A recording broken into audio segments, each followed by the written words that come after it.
യാത്ര ചെയ്തുകൊണ്ട് അരുണാചൽ പ്രദേശിൽ ഇങ്ങനെ യാത്ര ചെയ്തു. അപ്പൊ ഇടയ്ക്കിടയ്ക്ക് ഫോൺ കട്ടായി പോകും.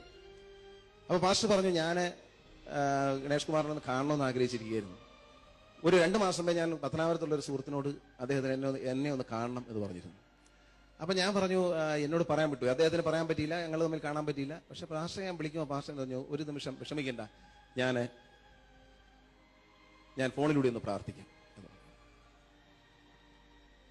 അദ്ദേഹം ഫോണിലൂടെ പ്രാർത്ഥിച്ചു, എന്റെ കണ്ണ് നിറഞ്ഞൊഴി. പക്ഷെ പിന്നീട് ഞാൻ പാസ്റ്ററെ വിളിക്കും, പാസ്റ്റർ എന്നെ വിളിക്കും. അങ്ങനെ 2-3 ദിവസം പാസ്റ്റർ മടങ്ങി വന്നിട്ടില്ല. 2-3 ദിവസം എന്റെ മനസ്സിന്റെ ഭാരങ്ങളും വേദനകളുമായിട്ട് ഞാൻ ഇങ്ങനെ കിടന്നു. ഇടയ്ക്കിടയ്ക്ക് രാത്രി 12 മണിക്കും 1 മണിക്കും പാസ്റ്റർ വിളിക്കും.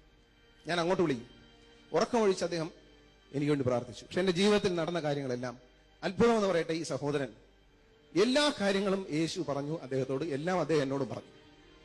നിങ്ങൾക്കും ആർക്കും അറിയാത്ത, എന്നെ കൊല്ലാൻ, എന്റെ ചോര കുടിക്കാൻ നടക്കുന്നവർക്കും അറിയാത്ത ജീവിത കാര്യങ്ങൾ, വ്യക്തി ജീവിതത്തിലെ കാര്യങ്ങൾ പോലും അദ്ദേഹം എന്നോട് പറഞ്ഞു.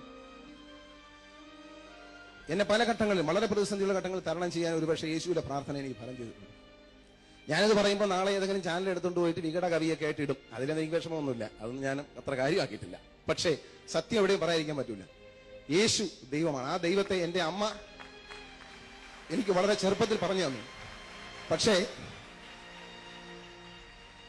നമ്മോടൊപ്പം ജീവിക്കുന്ന യേശുവിനെ എനിക്ക് പാസ്റ്റർ കാണിച്ചു തന്നു.